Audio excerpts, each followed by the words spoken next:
السلام علیکم students, welcome to class 3 اسلامیات۔ اسٹوڈنٹس، آج ہم تیسرا باب سیرت طیبہ پڑھیں گے۔ اس میں حضرت ابو طالب کی کفالت، سفر شام، حلف الفضول، حضرت خدیجہ رضی اللہ عنہا سے نکاح، واقعہ حجر اسود، غار حرا کی خلوت نشینی، حضرت یہ ہمارے شامل ہوں گے۔ یہ صفحہ نمبر 20 پہ سٹارٹ ہوتے ہیں۔ سیرت طیبہ، سیرت طیبہ، حضرت ابو طالب کی کفالت۔ ٹھیک ہے، حضرت ابو طالب جو ہے وہ حضور اکرم صلی اللہ علیہ وسلم کے چچا تھے اور حضرت علی رضی اللہ عنہ کے والد محترم تھے۔ ہمارے پیارے رسول صلی اللہ علیہ وسلم جب اس دنیا میں تشریف لائے تو آپ صلی اللہ علیہ وسلم کے والد کا انتقال ہو چکا تھا۔ 6 سال کی عمر میں آپ صلی اللہ علیہ وسلم کی والدہ ماجدہ کا انتقال ہو گیا۔ آپ صلی اللہ علیہ وسلم کی والدہ کی وفات کے بعد آپ صلی اللہ علیہ وسلم کی پرورش کا ذمہ آپ کے دادا حضرت عبد المطلب نے لیا۔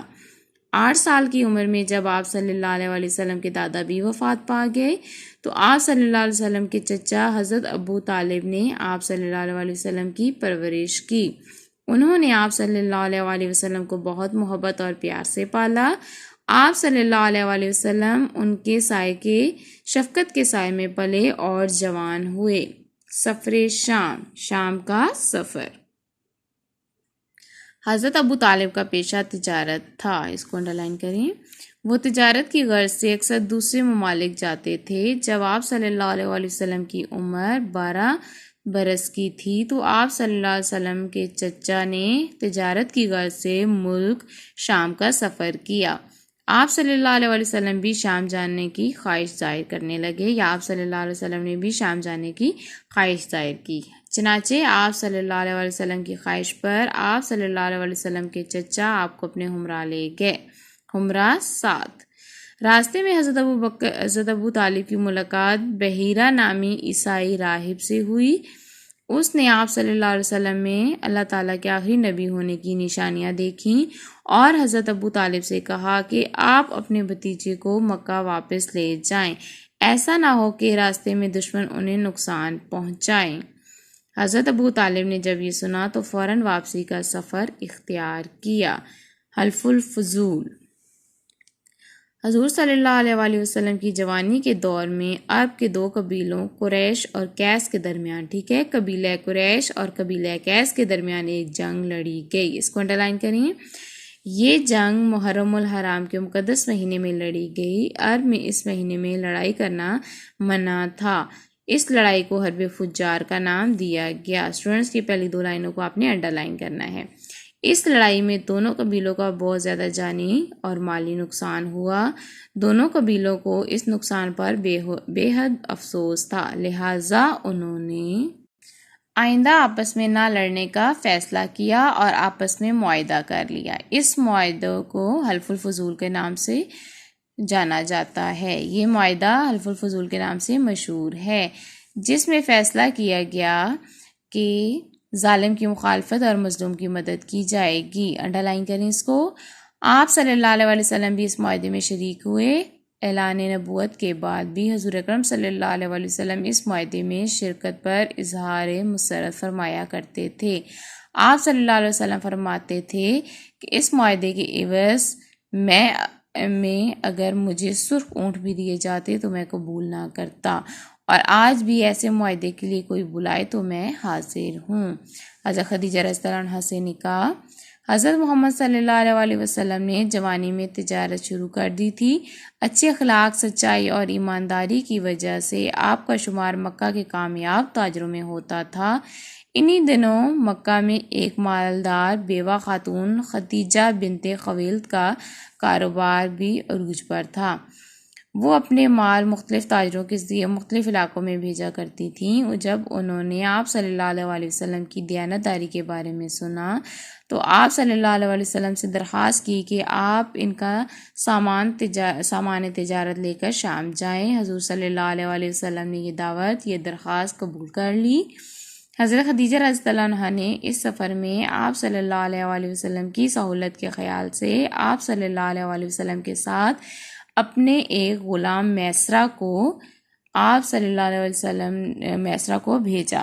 آپ صلی اللہ علیہ وسلم نے تجارت سے خوب نفع حاصل کیا۔ واپس آئے تو حضرت خدیجہ یہ سن کر بہت خوش ہوئیں، اور جب ان کے غلام میسرہ نے سفر کے دوران کے حالات انہیں بتائے تو حضرت خدیجہ آپ صلی اللہ علیہ وسلم کے کردار سے بہت متاثر ہوئیں اور آپ صلی اللہ علیہ وسلم کو شادی کا پیغام بھیجا۔ حضور صلی اللہ علیہ وسلم نے اپنے چچا حضرت ابو طالب کے مشورے سے یہ پیغام قبول کر لیا۔ نکاح کے وقت حضور صلی اللہ علیہ وسلم کی عمر 25 سال اور حضرت خدیجہ رضی اللہ عنہ کی عمر 40 سال تھی۔ اس کو انڈرلائن کریں، حضرت محمد صلی اللہ علیہ وسلم کی عمر اور حضرت خدیجہ کی عمر کو آپ نے نوٹ کرنا ہے۔ واقع حجر اسود، حضور صلی اللہ علیہ وسلم کے زمانے میں خانہ کعبہ کی نئے سرے سے تعمیر کی ضرورت پیش آئی۔ آپ صلی اللہ علیہ وسلم نے سب کے ساتھ اس کی تعمیر میں حصہ لیا۔ خانہ کعبہ کی تعمیر مکمل ہوئی تو حجر اسود کو نصب کرنے کا موقع آ گیا۔ اچانک یہ جھگڑا اٹھ کھڑا ہوا کہ یہ سعادت کون حاصل کرے گا۔ حجر اسود دراصل سیاہ رنگ کا ایک مقدس پتھر ہے۔ اس کو انڈرلائن کریں جی، بہت اہم بات کہ حجر اسود کیا چیز ہے۔ حجر اسود دراصل سیاہ رنگ کا ایک مقدس پتھر ہے جو خانہ کعبہ کی دیوار میں نصب ہے۔ اس وقت ہر قبیلے کا یہ سردار چاہتا تھا کہ حجر اسود اس کے اصل مقام پر وہ رکھے۔ اس بات پر نوبت لڑائی جھگڑے پر پہنچ گئی۔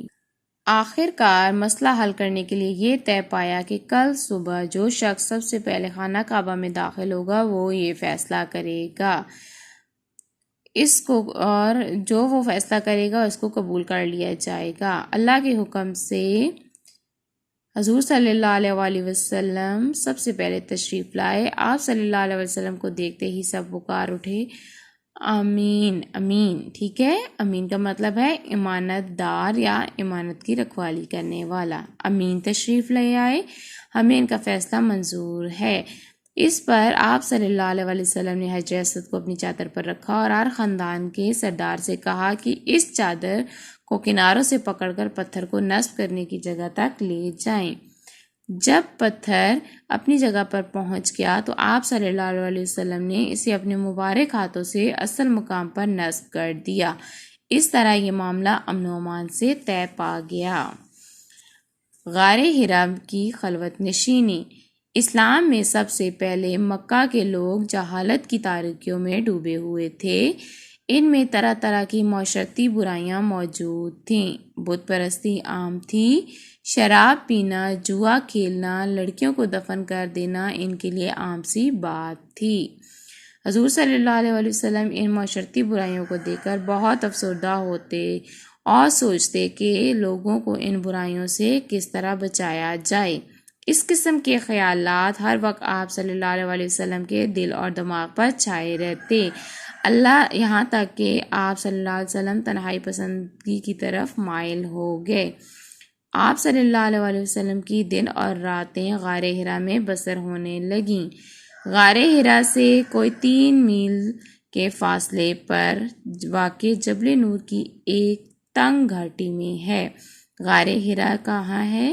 غار حرا مکہ سے کوئی 3 میل کے فاصلے پر واقع جبل نور کی ایک تنگ گھاٹی میں ہے۔ آپ صلی اللہ علیہ وسلم کھانے پینے کی اشیاء ساتھ لے جاتے اور کئی روز وہاں جا کر قیام فرماتے اور غور و فکر کرتے۔ غار حرا میں آپ صلی اللہ علیہ وسلم پر اللہ کی طرف سے پہلی وحی نازل ہوئی جو حضرت جبرائیل علیہ السلام لے کر آئے، اور اس طرح دنیا کی ہدایت اور رہنمائی کا فریضہ حضور صلی اللہ علیہ وسلم کے سپرد ہوا۔ اب ہم اس کی مشق کی جانب بڑھیں گے۔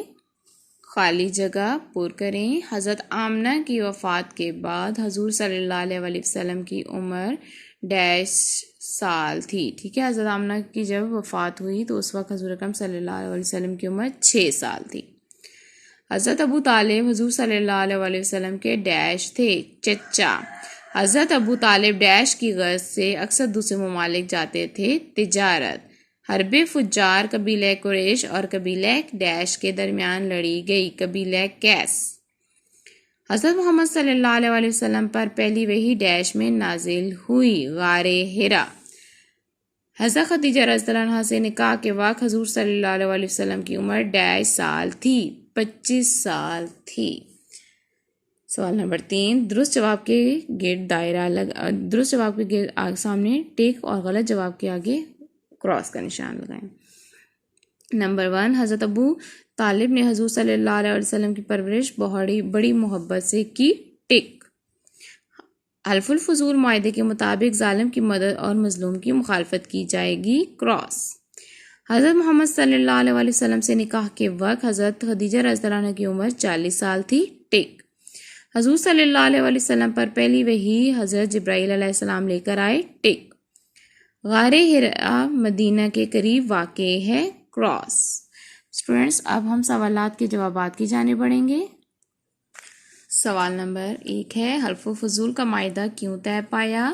رسول صلی اللہ علیہ وسلم کی جوانی کے دور میں قبیلہ قریش اور قبیلہ قیس کے درمیان محرم الحرام کے مقدس مہینے میں جنگ لڑی گئی۔ عرب میں اس مہینے میں جنگ منع تھا۔ اس لڑائی میں دونوں قبیلوں کو بہت نقصان ہوا، لہٰذا انہوں نے آئندہ نہ لڑنے کا فیصلہ کیا۔ اس سلسلے میں معاہدہ طے پایا جسے حلف الفضول کہا جاتا ہے، جس میں ظالم کی مخالفت اور مظلوم کی مدد کا عہد کیا گیا۔ سوال نمبر 2، حضرت خدیجہ رضی اللہ عنہا کون تھیں؟ حضرت خدیجہ رضی اللہ عنہا عرب کی مالدار اور پاک باز بیوہ خاتون تھیں۔ آگے دیکھیں، حجر اسود کا واقعہ اپنے الفاظ میں لکھیں۔ جواب ہے اس کا، حضرت محمد صلی اللہ علیہ وسلم کے زمانے میں خانہ کعبہ کی از سر نو تعمیر کی ضرورت پیش آئی۔ سب نے مل کر تعمیر میں حصہ لیا۔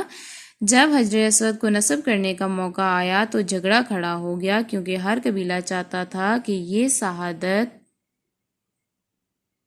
اسے حاصل ہو۔ نوبت لڑائی تک پہنچ گئی۔ آخر کار یہ فیصلہ ہوا کہ کل جو سب سے پہلے خانہ کعبہ میں آئے گا اس کا فیصلہ قبول ہوگا۔ اللہ کے حکم سے رسول صلی اللہ علیہ وسلم پہلے تشریف لائے۔ سب نے پکارا کہ آمین آ گئے، ٹھیک ہے، الامین آ گئے، ہمیں ان کا فیصلہ قبول ہے۔ اس پر آپ صلی اللہ علیہ وسلم نے چادر پر حجر اسود کو رکھا۔ سب سرداروں نے چادر اٹھائی۔ آپ صلی اللہ علیہ وسلم نے اسے اپنے مبارک ہاتھوں سے اصل مقام پر لگایا۔ اس طرح یہ معاملہ امن و امان سے طے پا گیا۔ آگے سوال ہے، رسول صلی اللہ علیہ وسلم نے غار حرا میں خلوت نشینی کیوں اختیار کی؟ غار حرا مکہ سے 3 میل دور ایک گھاٹی ہے جہاں رسول صلی اللہ علیہ وسلم اپنے دن اور راتیں تنہائی میں گزارا کرتے تھے۔ رسول صلی اللہ علیہ وسلم لوگوں کو مختلف معاشرتی برائیوں میں مبتلا دیکھ کر بہت افسردہ ہو جاتے اور سوچتے کہ لوگوں کو کیسے ان برائیوں سے بچایا جائے، یہاں تک کہ آپ صلی اللہ علیہ وسلم تنہائی کی طرف مائل ہو گئے۔ Thank you students.